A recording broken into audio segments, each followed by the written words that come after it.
morning and good afternoon. Welcome to this week's edition of the Digital Shop Talk Radio. I'm Tom Dorsey, and today I'm really excited to welcome Brittany Schindler from Rod's Japanese Auto Care in Bellingham, Washington. Not only to introduce you to this awesome operator, right? But Brittany's been an implementer in the shop with the digital inspection, as a second generation owner now. And for about 7 years now. And so she has long history and wisdom when it comes to solving some of the typical, adoption issues that you might have as you're getting into your, involved in your digital shop journey. But she also has some amazing numbers that we're going to share with you today. And I guarantee you're going to want to connect with her on Facebook or LinkedIn or get her email from her. Hit her up on the Facebook forum because you're going to be wanting to ask some questions follow up, because once you hear this story, you're going to be impressed. And she probably can't come work for you, but she'll probably be more than willing to help you out. And we'll talk a little bit about that today too. Welcome, Brittany Schindler. Thank you for having me. I really appreciate it, you guys. Oh, no, I'm just excited to have you. Like I was telling you earlier, it's just a shame. I'm kicking myself that it's taken me so long to have you on the show. I should have had you on a year ago because, Brittany, you've always impressed me. I got to tell you. And, one of the reasons is, your dad, Rod. And so if you don't know Rod, Rod's a great guy. He's just always a positive, kind of happy, go lucky kind of guy you want to give a hug to, right? And always involved and always willing to help. And I'm not saying Brittany isn't, but Brittany comes with a lot more, I think, grit in her approach. Brittany's like a pit bull. And when she first came in as implementer with Auto Vitals and kind of started interacting with Brittany, and who was not on the show today, he's in a board meeting. So I get to, kind of beat up on him a little bit like I love to do. Brittany used to give it to Uva. They'd go back and forth and on phone calls and in the Facebook forum. And Brittany just doesn't take no bleep, right? And it was always great. I loved it. And so then, I don't know, maybe a year goes by or something. I'm out at Super Conference. This was probably 3 years ago, maybe, a Super Conference. And who's teaching the breakout that I walk into? Brittany Schindler. And I'm just like, this girl's going places. This girl's a rock star. Fast forward about, 4 more years. And Brittany Schindler, you are running an incredibly high ARO at night. Well, in the last 30 days, 109% ARO increase. In the last 365 days, a 40% ARO increase, running 680-second motorist research time. And you guys right now are running a 99.25% inspection rate. Incredible job. If you can kind of introduce yourself, tell us a little bit about, how you got into the shop and what's the secret behind your success with those amazing numbers. Okay, so actually 10 years ago, I started for my dad. I owed him money soon out of high school. I never even thought I had a place at the shop. That's where my brothers go and, fix cars and things like that. Never even knew what the role of a service advisor was. And it turns out, I owed him money. I got things done really fast. And he's like, okay, we'll do this. Okay, now do this. And it just like snowballed and kept evolving into the job of an advisor. And turns out I loved doing it. I got to help people all the time. And that was way back then with, old dinosaur paperwork orders before the digital inspection world. And 3 years into that, we joined ATI, we joined Auto Vitals, and it was like the switch flipped right on. We really got things going. We were actually, this is such a fast growing industry. We have self-driving cars and so many electronics. Like what do cars have now on like 20 computers each? Like, why aren't people doing digital inspections? That like absolutely blows my mind when people aren't doing them. And yeah, we've been with Auto Vitals now for 7 years, and we definitely had our growing pains with Auto Vitals. It was a little bit more basic back then. We started with just the inspections, and then we grew into the work orders. And we were also beta testers, so yeah, there was times where we would butt our heads a little bit, but we stuck together. I wouldn't go anywhere else. Like, I absolutely love Auto Vitals. I love that it's forever evolving, and that's what we do here at our shop too. I'm never not satisfied with where we're at and the goals that we make and like us keep achieving them, but to look to get better and then be better is even awesome. Like the team loves it. The team loves to keep growing. They're satisfied with where we're at and where we're going. That's been a big thing with the team, and sharing the numbers. When we log into Auto Vitals and we say, hey, look at when you're Yeah. sending these inspections, your ARO is going up. I mean, it's on the charts, like it's correlating together, going up together. It's really easy when you share those numbers with your team, how much better it gets implemented by them. Yeah, and it really is an incredible success story. I think you're running, if you don't mind me sharing, I mean, close to $900 ARO over the last 365 days. Mhm. That's an average ARO over the last 365 days. And that's really incredible. Especially for a Japanese specialty. It's not like you're doing Euro stuff or a bunch of diesel, Yep. but you're right up there in that range. And I really say, Brittany, it's, you know, 100% goes. And of course, you got an awesome team behind you and you're a great leader and a great motivator.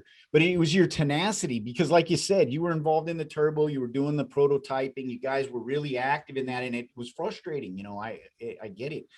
But you know what? The proof is in the pudding, right? The results make it so much worth the effort. And if you can speak to that a little bit, because for most people, it's like you bit off even more, right? Most people come on and they're just worrying about getting the basics down and following the standard operating process and getting results, right? But you put yourself out there and to take on even extra kind of frustration by being involved in turbo and prototyping things and reporting back and all that extra work. What was it that drove you to do that? Was it that, you got a good result initially and your team was on board with it? And so you thought, hey, I can invest some time and see where this, if we get an even better result? Or was it just because you're just naturally not, gonna sit by and just have good enough or be content with the status quo? That is true. The later is true. I I wanted to be fully involved like I am right now. Like I super appreciate you letting me come on here. Like you said, I teach classes at ATI. I love being involved in this industry that's forever changing. And I've always said, and I say this to my team all the time, like, guys, we have to change the face of this industry, the way that this industry is perceived. People will think of mechanics ripping you off or, like used car salesmen, things like that. Like I'm trying so hard here at our shop. And when I teach and talk to other shops or anybody, it doesn't matter. I'm trying to tell them, like, I want to change the way that this industry is perceived. We are professionals. We don't practice on cars like doctors practice, Right, we're right. professional car doctors. But this whole, even the especially the digital inspection, and we take pictures of during the job while we're doing it. That's a cool thing about the work order on Auto Vitals. Customers absolutely love it. Like, look at this is with your timing cover off. Look underneath here.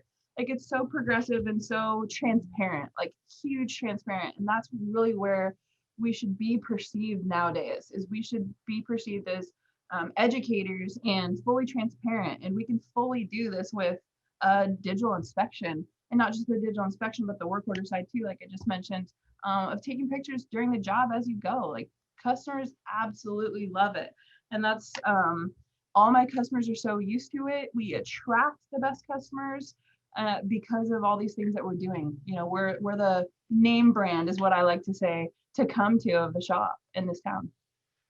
Yeah, no, that's fantastic. And that's exactly it. And so how important was it for you to get that interaction built into the front counter, right? And I'm sure it starts even before the drop, where you're reaching out and you're saying, hey, here's some expectations, we're digital, we do these things. If you're a new customer coming in or if you're a returning customer, how important was that to you, to your success? And then also, if you can help folks out that might be stuck or looking for, new ideas or new ways to solve that issue, what worked for you? How did you get the habits built into your front counter staff to make those communications? And because really, Brittany, it's like this. It's like a traditional service advisor controls all the information and they figure out what they want to meet out to people, right? I'm going to tell you this, but I'm not going to tell you this, and I control it all. It's a big change for somebody to say, whoosh, I'm going to let actually the technician now through the digital inspection do most of the communication. I'm going to be like the tour guide. That seems like giving up a lot of, your job and power, and it could be scary. How did you get it to stick? Well, when you're more intimate with a customer, you also directly see the correlation of higher ARO too. And the big thing that I like to say to a customer is, I want to give you the most information possible so you feel confident in making the proper decisions on your vehicle. Like when you tell the customer that you want them to feel confident, like they're like, yeah, I want to feel confident on my car because I don't know anything about it. And this digital inspection not only shows pictures of their car specifically, but all the built-in notes and the videos that Auto Vitals has is perfect. A huge thing to get help with buy-in with the front counter too is having them inspect their own, or having their own car get inspected, editing the inspection for themselves, sending it to themselves, sending it to their spouse, sending it to their mom, their grandma, and having them help decipher it too and make sure that it makes sense to someone who doesn't know anything about cars. That really helps too. And I look at the customer view all the time, and I've mentioned this in classes in my 20 group too. Like, guys, we need to hit the customer view and not just see the edited side. We need to make it make sense. Like, we can't just point at a brake rotor or even a belt. Even Broken. right. We can't just assume that they know what it is or what exactly in that picture it means. Every single picture I have, and it seems silly to us when we're writing it, this is a blah blah blah blah blah. This is what it does. It's really, it has a lot of explanation on there, so it makes sense to the customer. My main goal when I send out the inspection is make it make so much sense that the customer literally does not have to Google anything. Yeah. Like, oh, that's what that is. Oh, wow, that makes perfect sense. I don't need to Google it. Why would she? Because all the information is right there on my inspection. Yeah, no doubt about it. Excuse me, sorry about that. No worries. Having a bluegrass band just broke into the studio right here and it started, serenading me. It was awesome. But what's really important too about that, being able to stick through that same process, right? And being able to carry that forward through the whole life cycle of when that customer is gonna, come back and what they need to come back for. And really help educate your motorist, because then, so have you had this experience, right? Is that they call you up and now they're almost ordering the services based off of the service history that you've provided to them? Absolutely. And the other cool thing is, like, we're saying exactly what was written on there too. Since we read customer review all the time, we're almost reading it word for word when we're talking to them, because we're like, yeah, that's exactly what he said on the inspection there too.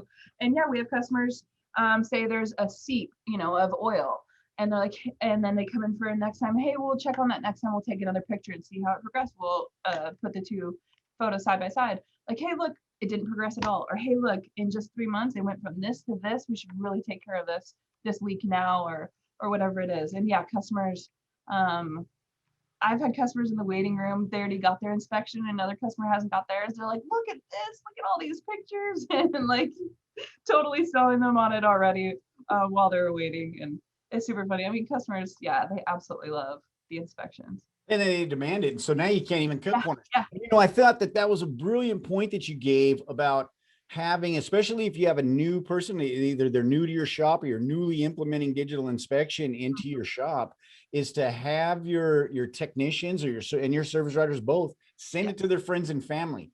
Because, yes, does it make sense? Can I decipher what you're trying to tell me? I'll give you feedback. And, friends and family give you straight feedback. You're like, hey, this sucks. You need to change it.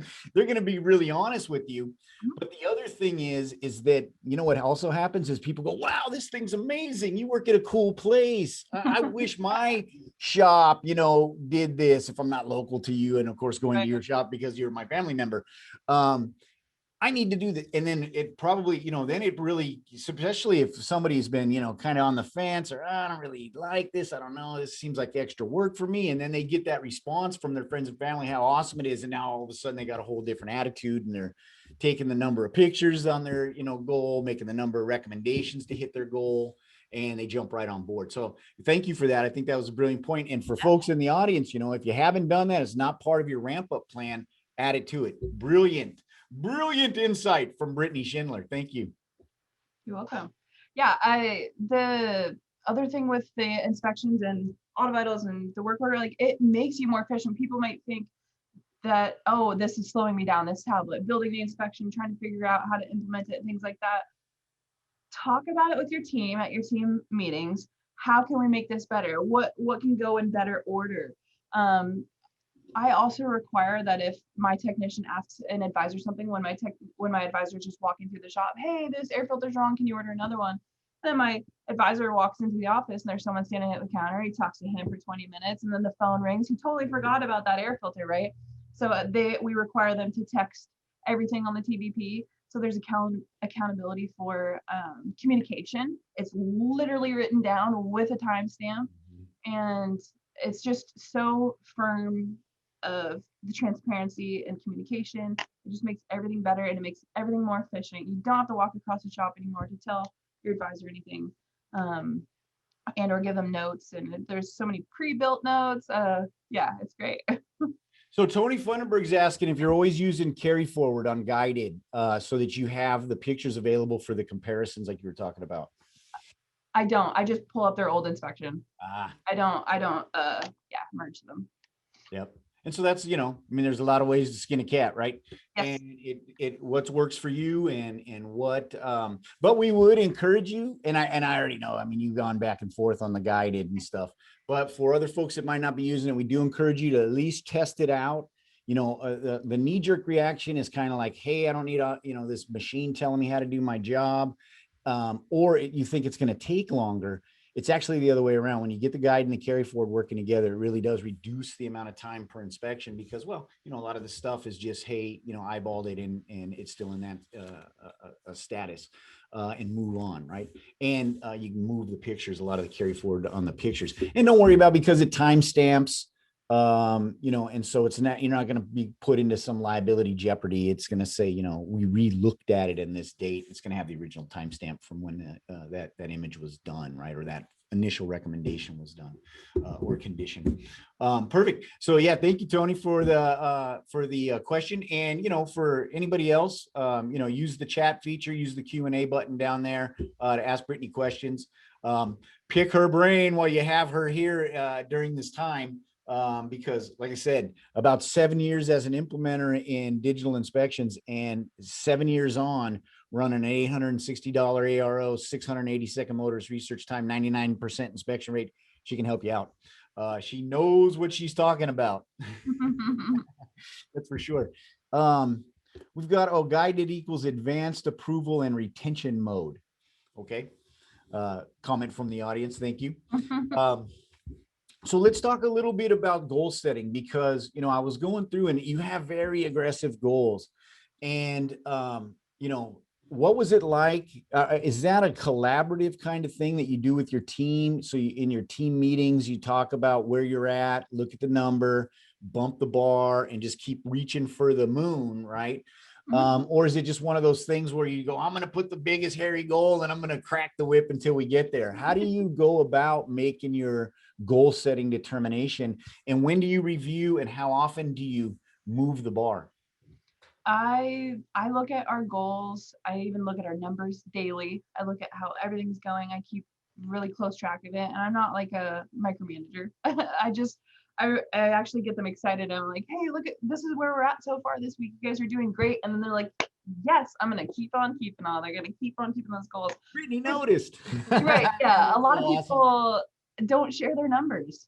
Yeah. I think. And when you're not sharing their numbers, you're not getting like 100% full buy-in, I think. Because me and his advisor before, like I definitely, when I started seeing the numbers, I'm like, wow, like that makes a lot of sense. Like, let's do it. Let's keep getting better and better. And I make those goals attainable and then we get there and then we're doing it for a long time and then we move them up higher. Like, and that 100% inspection rate that I have as a goal is there because we've done it before. So if we've done it before, I'm not going to lower it back down. We're going to keep it that way. We're going to keep it. We need to send all of them. This is how we need to do it. We've already done it before. There's no reason why we can't do it again. No, I mean, that is brilliant, right? It's just like, I like to say, I give you a shovel and I say, dig a hole. I'll tell you when to stop digging. you're probably not going to be so motivated to dig that hole. If I give you a shovel and I say, hey, dig this hole, there's a treasure chest at the bottom of it. Yeah, Woo, dirt's flying out of the hole, right? yeah. And so you really want to give the context of why we're doing this thing and what the payoff is, because that brings people in. And also you feel more trusted as a team member. You know, you're sharing these insights with me because you value me, you value my opinion, you value my efforts. And it makes it much more of a seamless, adoption and transition, especially when you're new, when you're getting started. Bring your team in. And like Brittany was saying earlier, I don't want to gloss over that, is to say you're always going to be refining and fine tuning that inspection process. And when you're getting to the point of ordering the inspection steps to be the most efficient around the vehicle, you know that you're starting to hone that knife, right? You're starting to get a really sharp edge on it, because you're focusing on more and more incremental type efficiency and productivity improvements, which is really the key to building the bulletproof process, wouldn't you say, Brittany? And Yes, yes. also getting the results that you expect. And you're probably able to start to forecast. I know that if we do this, this, and this, we're going to get this amount of revenue, or this a car count, or whatever it might be that you're working on, improving. I love those kind of drills, figuring out win number drills. Like, how do we win? How does everybody win? Like, when we're doing all these things, you're the technicians, hey, isn't it great that you're racking less cars? Our aerial last week was 1,300 in like 5 hours or something like that. And like, hey, you're racking less cars. The service advisor is having a lot more time to be intimate with the customer and really, really, really fully explain exactly what's going on in their car. So the customer is not only wants to do it and wants to do it specifically at our shop, but is also confident and happy with the choice that they made on their vehicle. Yeah, no, that's fantastic. And Julie Crawford, hi, Julie, great to have you in the audience again. She's asking, how long was the most painful part of the implementation to get through? The learning curve time to expect, right? Kind of give an expectation of when is this kind of, going to get easier. And how long does a DVI take to perform now that you've been doing it so long? Does every single car get a DVI, no matter how recently they were in? Thank you for all those questions, Julie. If a car was in like last week, we're not going to do another one. If it was in 2 weeks ago, we'll do a shorter safety inspection. The full inspection that we do takes about 15 to 20 minutes roughly for each of my technicians. And that's even on a car with, I don't know, 25, 30 recommendations and that many extra photos and or videos. They do a lot of videos, my guys do too. Yeah. And what was the first part of the question? Oh, how long did it take to implement? Yeah. This was 7 years ago, and there was some growing pains at first, but I'd say since we were going through like the growing pains and we were beta testing, and there was like maybe a couple times where it went out for maybe an hour or half hour, I don't know what it was. And then I had to hand the technician paper. He's like, what do I do with this paper? And I said that was like about 3 months in, like he didn't even know what to do with that anymore. Like we were fully on board with start a fire.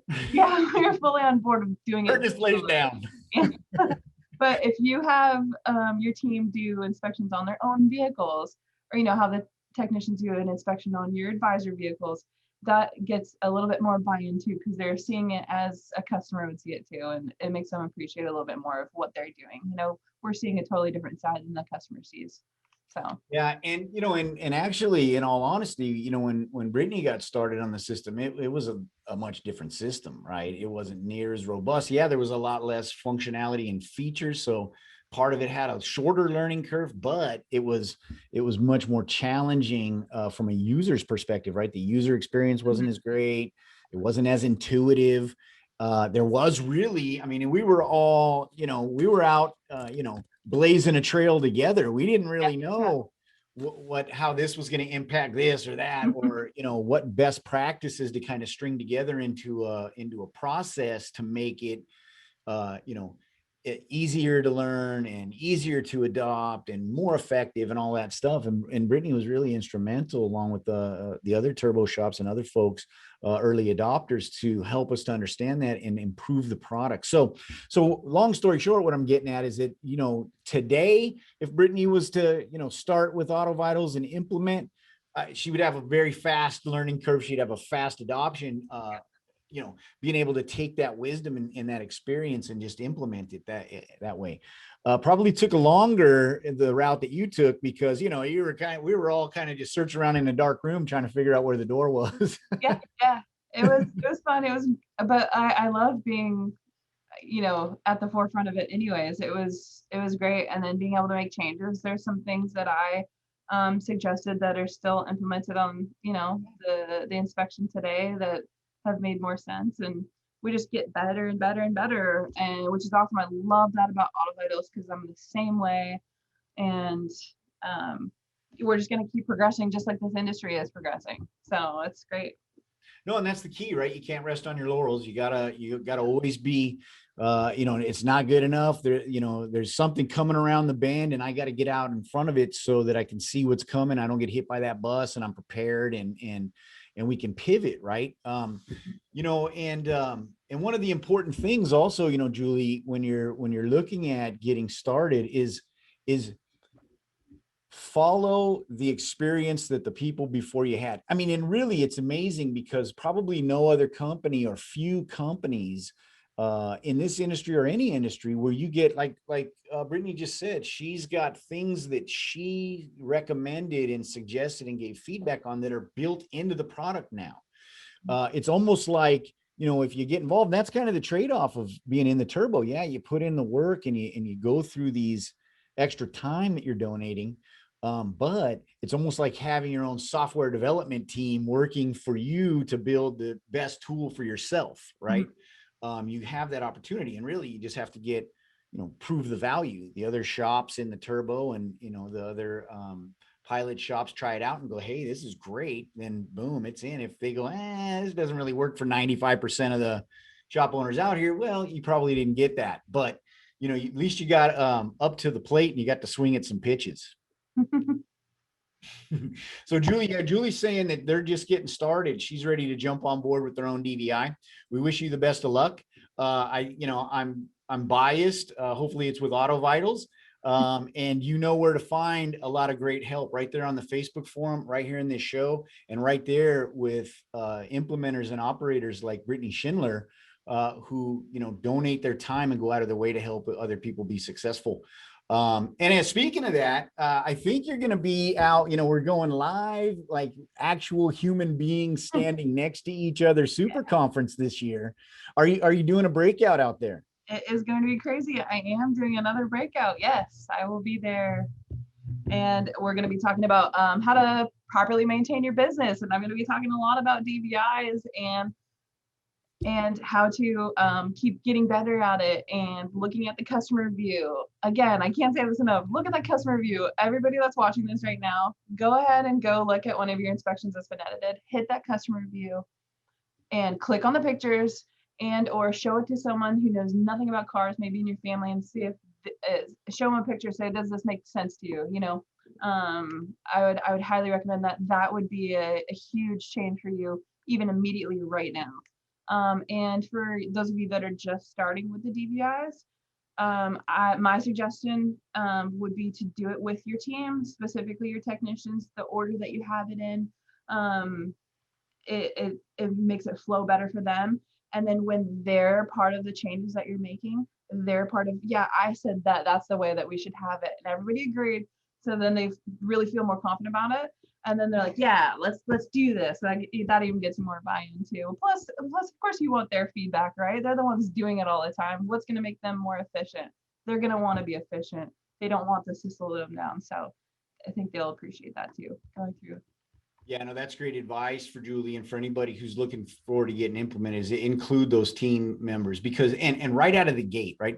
Because you want them to have the mentality or the attitude that says, my opinion is respected and it's demanded, it's actually required. You have to give me some feedback on how this thing's working so I can make it the best for you, so you can do the best job, right? And so many times I think people feel like this is put on them, and we like to kick our feet and grumble and get together in the group around the outside on the smoke break or whatever it is and go, this thing, but that's the last kind of attitude you want, because then when things aren't working, they're slow to find out, or you have to find it out to correct it. And you don't want that. You want them coming to you right away. And there's a fine balance, because then you don't want everybody, every little, this button should be over here instead of here. I got to reach my thumb 3 inches to the left. It can go a little overboard, but there's that fine balance right there. And what's really important to the success of your team in the implementation, because we like to, and this is one of those things that we learned, and we learned it through, I think, collaboration with Brittany and the other turbo shops, is that you really got to get those quick wins under your belt initially, right? You have to show that team member that, hey, when you do these things, there's a payoff. You're getting more billed hours. You're getting a higher paycheck. The shop's attracting more business. We're getting more repeat business. We're getting more of the gravy work, right? It's the gravy work. And then once I see that, oh my gosh, I'm on board. And then look out, because what are you guys running? Something like, I'm doing like 80% maintenance and 20% repairs. yeah, right. We say gravy all the time here. We talk about biscuits and gravy. So yeah. 80%, right? I mean, those are numbers people would kill for. And I think you're running right around, I want to say 17 recommendations per inspection or something. Oh, yeah, minimum. Yeah. Yeah. For sure. That's amazing, right? Because so many people still have that stigma of, oh my gosh, I don't want to scare them away. Oh my gosh, it's too much. They're going to think that, I'm just trying to bilk them. But it's not the case. And that's one of the, I think, Brittany, the hardest concepts, or the hardest things for people to change their attitude about, especially when you're old school, is to say, oh my gosh, I'm going to hit them with 16 things and a $4,000 quote. Well, they're never going to come back. People today, the digital consumer, they want to know what the big picture is. They can plan and budget for it, and at least they know. And then your job really starts at guiding them through prioritization, right? Let's get this stuff done so that we don't have to worry so much about this thing, or you're going to extend the time of those tires, let's say, by doing this alignment today, whatever it is, fixing those ball joints. And you have that educational experience, and people can make up their own minds. They can plan their own maintenance, and it's obviously working, right? When you're running 80%, those folks are coming back and they're following your instructions, and it almost gets to, because you think about this, you do this with your phone, or you do this with technology now. I don't have to worry about this thing anymore, because the phone's just going to tell me when it's due, and it auto pays out of my bank account. Ooh, how convenient that was. And it just becomes, and then you stop even really thinking about how much I'm actually spending on that thing, because it's so convenient and easy, and it's part of the budget. And I just have to deal with it. It's not a decision. Am I going to do this or not? It's when and in what prioritization, and then how do I pay for it, right? Totally. I think something that people get in their heads, and I used to get this in my head too, and you still might, or even after this, but us up front as service advisors, and especially with the inspection that we're doing, I really feel like what we're doing exactly is we're just relaying facts and information and educating the customer. Like, that's what we're doing. We're educating them so that they feel confident in making the decisions. Like, we just get them to agree, like, hey, look at this transmission fluid. It's due every so often, just like your engine oil. Don't you agree that other fluids that break down over time, that loses lubrication, just like your engine oil, should also be changed every so often too? So your transmission is always properly lubricated. And they're like, yeah, okay, well, they just agreed with you, and all you did was you just gave them education and facts. No opinions, no feelings, no anything like that. So I feel like opinions and feelings should try to stay out of it. Although I know it's hard. We are all empathetic, human beings, of course. But when we think of it more like, hey, this is solely just information that I'm giving the customer, might help a little bit with, saying it, oh, this is bad news, sorry. Hey, good news. Nothing's leaking on your transmission. We just need to do transmission fluid service. That's going to ensure that all the seals stay lubricated, and then it's not going to cause friction, cause leaks, whatever we're talking about. It's just pure education and to the customer, and then they're gonna know, and then they're gonna be like, yeah, I need to change my fluids. And maybe they're gonna go home and ask their family, hey, you guys get your fluids changed too, right? Because it can cause problems. So You should. Oh, you don't? You have to go see my girl Brittany. yeah.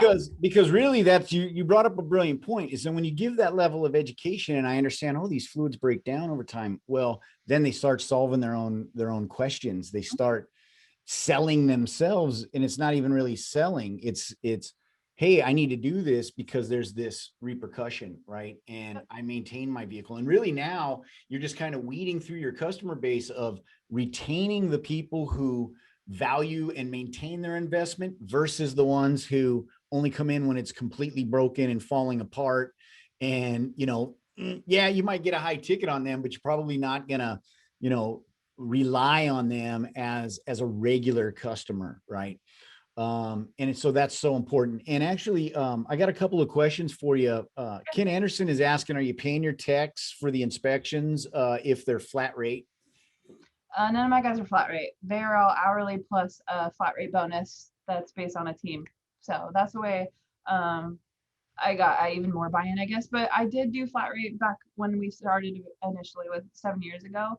And no, I was not paying them flat rate time either, because if they didn't do it, what are they going to get out of it? Just an oil change or just whatever the customer came in for? Then why would, they bought into it because they saw the value in it. They, just show them the direct correlation. You do inspections, you get a higher arrow. You don't do the inspection, it's probably going to be much lower. You're going to be racking a lot more cars. Yeah. And for a limited amount of time in my shop, right? Yes, You'll yes. be racking a lot more cars somewhere else. Yeah, that too. Yeah. Good luck. It's like, if again, like we talked about in the beginning, like this is such a fast growing industry. We have self-driving cars. Like, why are we using paper work orders and like a paper checklist? Check, check, check, check, check. Like, what does that even mean to a customer? It doesn't mean anything to them. We live in a Google world. Yes, we do. Everybody Googles everything. They want to see these inspections. They want to see the information. And I feel like, and again, my goal is make our inspection make such perfect sense that they don't have to Google anything. People are Googling you right now. Yeah. No, they are. Tony Feinberg's asking, are you automatically rescheduling at pickup for all those recommendations that you're carrying forward? I will pre-book, and I will ask them if they would like to, and I'll pre-book them an appointment anyway, just as a reminder. And then I say that, hey, I'm just gonna remind you that these services are due. And it is appointment. It's not set in stone. Autobot is gonna send you an email or text reminder that that appointment is coming up, and then we'll solidify it then when that time comes closer. But here's the prices for things that it needs. Go ahead and budget that out, and we'll get it taken care of. Yeah. And do you get to the level of detail where you're actually in that appointment that you're placeholding? Do you set, here's the priorities, we want to do this work. We want to come in and do these things. Yeah. I think that's really important, Tony. And for anybody else that's listening, is when you're going to go ahead, always 100% of the time, go for the exit schedule. Mm-hmm. Then if they're, I don't know, and I got to check my calendar, and if they're hemming and hawing, hey, why don't we just do this? Let's just put it down here. We're going to do these things. These are the important things. When you have time, discuss it with your significant other, whoever it is. Take a look at the digital inspection that we sent you. It's in your inbox. It's in, text on link on your phone. Open that up and look at these recommendations that I'm making for you for this next visit at this time on this day. And then what does that do? That ties those two things together. I know I've got this commitment. I might reschedule. I might even cancel it, but I know exactly what to expect, what the topics are going to be. And when I get back on the couch, or I'm, no pressure, right? I'm just going through my information, and I'm going to review that information. And if you've done your job, if you've done the education, you put the content in the digital inspection, they're going to go, oh yeah, that's boop. Let me go ahead and confirm that once they get the text, right? Being like that. So you really want to set up that type of don't just leave it up and they go, I don't know. Okay, well, call me if something changes. You know where to find us. Because you're gonna, that's a big hole in your net. A lot of fish are gonna swim through it. So we give a lifetime warranty at our shop, and we used to give a 5-year warranty before that. And we're like, why don't we just switch it to lifetime? Like, we hardly do warranty work anyways, and we just need to word the lifetime, proper. Like, we don't cover wear items, of course. Sure. But we actually require the customers to come back twice a year or every 5,000 miles, whichever comes first, in order to keep their warranty in place. So that also keeps them coming back and we're like, hey, it's just a free inspection that we're doing. Just keep an eye on things. I use an example like, hey, we replaced your alternator. What if your valve cover starts leaking and it leaks right onto the alternator? I can't warranty the alternator, but I'm going to let you know that that's happening, with these free inspections. So that's one big way that I do to get them keep coming back for sure is to they have to come back for their lifetime warranty. That's brilliant. Yeah. Yeah. And that's, I mean, that's it. The proof is in the pudding. Again, selling 80% maintenance on that, having that customer retention rate that you have, it's working. And it really is. I think, would you agree, Brittany? It is that caring about the customer, giving them the education, giving them the transparency, letting them understand the information and then make up their own mind. It really is nowadays, right? That's really the change that's happened in the market for a digital consumer is that instead of scaring people away, it brings them closer. It's like peace of mind that, you know what, Brittany tells me she doesn't pull any punches. And I know, and I trust what she's telling me. And now the rest is my budget and my timing and my schedule, but it's going to happen. It's almost like money in the bank. Yeah. People, when this whole digital inspection, it blew my mind when people trusted us. Like they dropped their car off at nighttime. Cause my dad, like you said too, is such a great, honest guy. And I'm still upholding that for him too with his business. Is the transparency part. Like this proves our transparency. But again, before digital inspection, people would drop their car off after hours. I'd call them, they'd do like $6,000 worth of work and they'd pay for the phone, come pick up. I'm like, man, this is crazy. Like they really trust my dad, which is awesome. And then a newer age today, and now they're seeing these inspections and they're even way more buy-in to it. It used to blow my mind. Some customers will walk in and they'll be like, I'll ask them history right off the bat. Hey, have you had any recent work done? Oh yeah, I had a bunch of work done last year. I was like, oh, what did you have done? I don't know. It was like $5,000 worth of work. I was like, you don't know? You spent $5,000 and you have no idea what was done on your car? Do you have any pictures of it? No, nothing. Just some old paperwork. Didn't even go to Carfax. Nothing. Like just blew my mind. I like when people have all the information so that they're always confident. And then they, say they have a little bit of buyer's remorse because, some people do even when they fully understood it. And then they go back and they look at their inspection and they look at the work we did. They're like, oh yeah, okay, yeah, I have a good running car. It's not going to break down on me. Rod's going to take care of me. I got free towing, everything. So. Yeah. And that's really why it's critical to be using your follow-up, right? When you're sending those reminders, because there's a link to the last inspection in there. And even just that popping it open and putting, they go, boom, they remember, right? And they remember the conversation that they had with you or your service writer or whoever it was. And then they start, then 1 + 1 = 2, and they start doing the math themselves. And before you know it, the phone rings. They might not even be calling you about what you're sending the reminder about. But they pick up the phone and they give you a call, and maybe they're asking a question, maybe they're booking an appointment, maybe it's a separate thing. But it's just that keeping you in the loop and that connection alive in between visits is so critical to you becoming a habit, you becoming, a mandatory in their mind service, just like anything else, right? You go to the doctor and get your checkup, you go to the dentist, you go to see Brittany, right? And get the checkup in my car. And it's just automatic. And you really want to make sure that, and it's critical that everybody in your front counter is on board with that and they're following those best practices and they build that muscle memory, those habits. And it doesn't take much, they hold each other accountable, I'm sure. And you just got to do a little, hey, by the way, make sure that you say this, or make sure that you show them this, or you set this expectation. Because I've been hearing, you missing it, skipping it a couple of times. Oh yeah, no problem, boss. Let me get on that. Right. It's just that little bit of reinforcement is really all you need to apply. So more carrot than stick. Ken Anderson is saying you partner with your customer and they are confident and comfortable in what you are speaking to them about. It's all about the trust. And he added great advice. Thank you very much. And Bill Connor said, thank you for a great tip. 2 visits a year or 5,000 miles to keep your warranty in effect. I think Bill's adding that to his roster of tools, which is great, and thank you very much for sharing that. Anybody else have any questions for Brittany? Go ahead and chat them in. also follow up, you're using your digital shop difference to silently sell how you are different in a positive way, and it separates you from other shops. Yeah, so let's talk a little bit about that. How has, because you guys are a rock right there in Bellingham, and Bellingham's not a small place. Actually, you get a lot of transient military and stuff too there, don't you? Like Navy.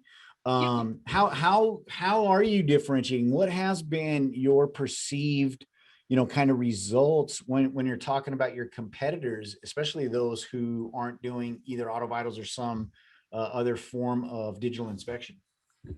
So the initial response from a lot of people is, holy cow, that's so Yeah. much information. And I explain it to them at the drop off or on the phone or whatever before they come in, but they have no idea once they finally click on that and they're scrolling. They're like, man, there is so much. I've never had a mechanic shop do this for me before. Like, why doesn't other people do this? Or, maybe we do the inspection and there is like, 20 recommendations and they thought they were bringing it to a good place because they're taking it to the dealer. And really, we all know that they were stuck on like the lube rack with the people that don't really know about cars. And then they're like, holy, like they are a little overwhelmed with the information, but they are pretty stoked about it. And they asked me the question, why aren't other people doing this? I can't answer the question for other shops why they're not doing that. I have no idea why they're not doing that. I honestly don't focus a whole lot on what competitors are doing around here. I like to focus mainly on what we're doing and what we can do and how we can be better ourselves. But I do get a lot of reaction of a surprise and happiness that they got information.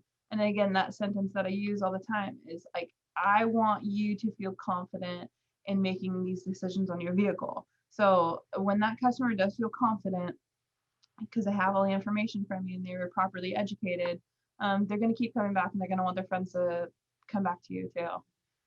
Yeah, because I got to be honest, I'm kind of this way in a lot of things. Is I don't become as loyal probably as I should. And I'm more willing to, whoever's closest to me or whoever comes up first in Google when I'm searching for something, I'm like, click on there. Oh, that's good enough. They're open, let me go over there. Yeah. And so, but then what keeps you loyal is that, that really, differentiating kind of mind-blowing experience. Either they're super positive, happy, great people, and you just have a fun time interacting with them, or it was an excellent service. They do things that, you never had anywhere else. Usually it's not so much price, but, price for value, for the service provided and the value the perceived value there is always great. As a driver, then I will become loyal, and I'll give my business to one place or shop or individual. Obviously not a barber. If you see my hair lately, I got to find me a good barber. But talk a little bit about that. How has it been? Are you seeing some of those, especially when you're talking about the service history and they're like, I have no idea where I went last or how much I paid. It was a lot and I didn't even know what I did. And you see, or maybe they're, tell you, well, I went to Joe's last time and I went to Bob's this time and I was over there at the dealer this time. And now all of a sudden they're coming to you on a regular basis. Are you converting folks from, just kind of not really paying much attention or being loyal to a shop to being loyal to you?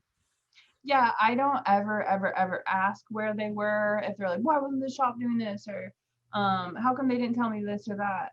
I'm not quite sure what the shops are doing as well. I'll say I'm not exactly sure what they were doing, but here at our shop, I just flip the switch rather than what they're doing or what they're not doing. This is what we're doing. This is what Rods is about. Rods is about providing you with safe, reliable, long-lasting transportation. We give a lifetime warranty. We have certified technicians. We do pictures before and after your job. We do pictures in the inspection. I just completely turn the table when I do hear something like that from a customer to just more focused on what we're doing and how we're different and how we want them to get the most miles out of their car with the fewest breakdowns. And that my dad's been doing this for over 30 years, so he really knows cars well, so he knows what works.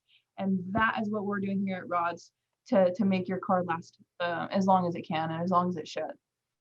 Yeah, no, that's a brilliant point. It really is promote your brand. Don't detract from somebody else's, because people might nod their head and say, oh, but today, but then they just don't come back, because people are turned off from the negativity. And, if you're negative about that, you're probably negative about them when they leave, and so you just really don't want to be in a defensive mode. You want to be, on offense. You want to be the leader, when, the lead lion in the pride there, he don't care about back here. He doesn't even notice them. He's just, trudging forward and being the boss. Right.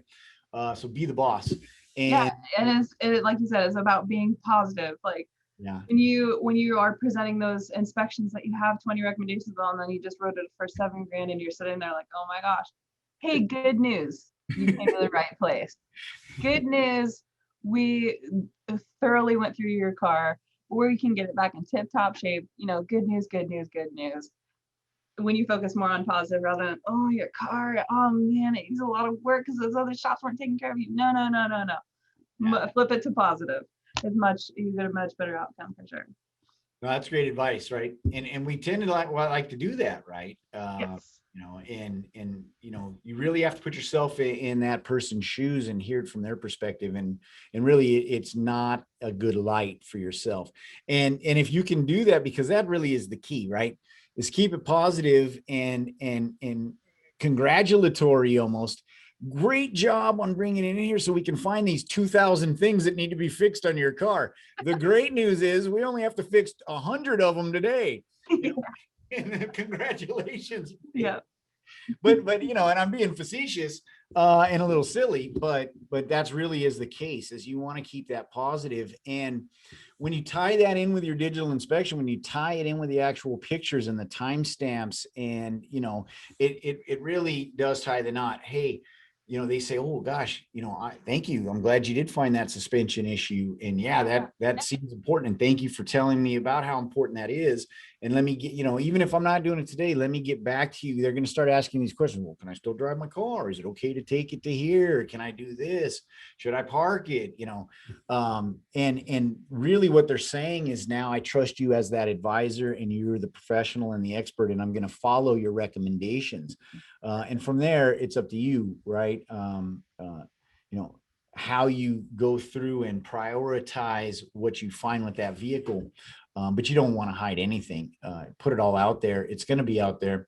And now, think of it as, it's just, like I said, it's just money in the bank. It's almost like an annuity, right? It's just going to pay off. They're going to do a little bit more and a little bit more, and really talk to folks about, and that's a great thing also about AutoVitals, is that you can profile these folks inside the software, right? And so when you first meet somebody new, what is your goal with this vehicle? What's your plan with this vehicle? Is this just the beater you're driving to your part-time job or whatever it is, and you could care less, and if it falls apart, you're going to get another one off Craigslist?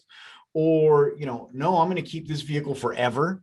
Or I'm going to keep this vehicle for the next 10 years before I trade it in or get my self-driving car.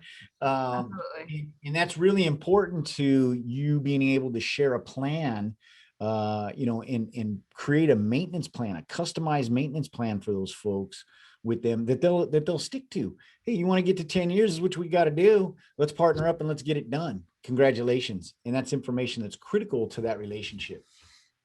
So such a good point. I have up there, like, my advisors, you absolutely have to get this information. You have to know, do they like this car? How long are they planning on keeping this car? Like, how are we going to present this inspection to them? Like, are we going to make them super bored with the inspection that we're going over with them over the phone because they just hate this car and they don't even want to keep it anyway? Like, yeah, we need to figure out all those things right in the very beginning. It's a really good point. I definitely make sure my advisors do that too. Like, we gotta know, like this is a 1990 Corolla, but my grandma gave it to me. I love it. I want to keep it forever. Okay, then let's do it. Like, I've had people put $7,000 into a car like that. Yeah, and a $2,000 car, exactly. Yeah, but it was worth it to them.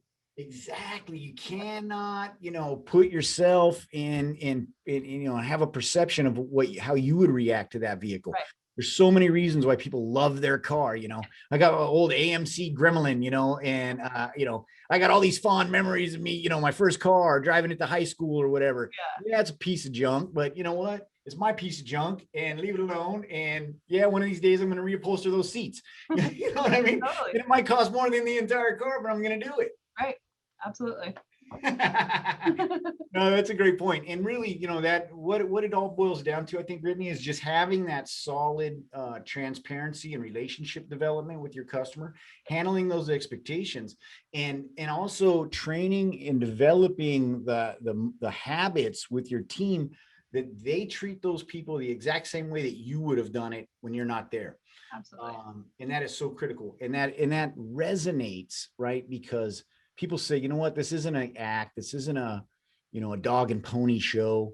These people really care. They're really empathetical. They live this. Their mission statement is exemplified through their behavior and through the way they treat me.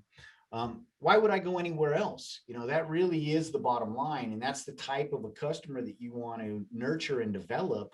And you know what? The ones that don't, well, bye, good riddance. You probably are going to be much better off when, kind of that type of customer. I don't know what's the typical term we call them, like to call them bottom feeders in the industry. I don't know if they're necessarily that, but it's just people that don't, really put the care into that investment or maintain their vehicle unless they absolutely have to. I got to get the smog so I can get my registration or whatever it is, right?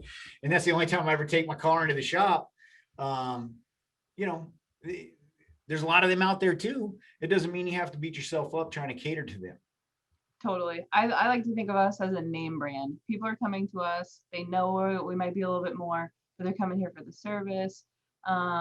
Specifically, they're coming here because we are the best. And that's the way I like to perceive ourselves as, is the name brand shop to come to. So. That's fantastic. So we've got about 4 minutes left. So tell us what's next for Rod's Japanese. What are your next big kind of goals? Are you thinking about doing any expansions? What do you got going on? Well, I don't know if you know this, but we just opened another shop 2 weeks ago. No way. Yeah. I did not know that. Yeah, we bought a shop that was going out. So that started the process just late last year, and we've been in there 2 weeks now, and we are fully implemented with Auto Vitals. It came with a technician, and he is fully on board and loves Auto Vitals already. So this is actually week 3. So yeah. Congratulations. That is so awesome. That's another shop on Auto Vitals that expanded during COVID. It's incredible. Well, now I got to have you back on, Brittany, because now we got to talk about being a multi-shop owner and all of those inherent kind of challenges that you're going to have. And I really want to get your perspective on how BCP, because you're such a numbers person, you're so driven by the numbers and looking at the data. I really want to get your perspective on what it's like being able to how far is the shop away from your main location? It's only like 6 miles or so away. It's just on the other side of town though. So, and they specialize in Euro cars. So we specialize in Japanese and hybrids and EVs, and yeah. Man, that's so awesome. Congratulations. Yeah, you're coming back on. I'd love to. I'll give you a couple months or something. Maybe after Super Conference, I'll have you on. We'll talk about recap of Super Conference, all the fun we had, all the X-rated stuff. You just leave that off. You don't have to worry about talking about that. And then, but then we'll talk about the experience you're having multi-shop with using the BCP and some of those inherent challenges. So, man, that is so awesome. Congratulations. Are you going to do another shop? Are you going to do like a diesel specific or something? A specialization? A third shop? Yeah. Yes, I want to. I said I want a third shop by the end of this year. You're a beast, Brittany Schindler. Man. Now that I've done it, franchising is almost kind of what we did. I pretty much copied and pasted everything. I mirrored it. My advisor that went over there is an advisor from here. So he literally, it's just a different workstation at a different building. He's doing exactly what he was doing here. And now that I know how to duplicate the process at another location, I can do it again now. So hopefully by the end of the year. So. And that is the textbook success story, right?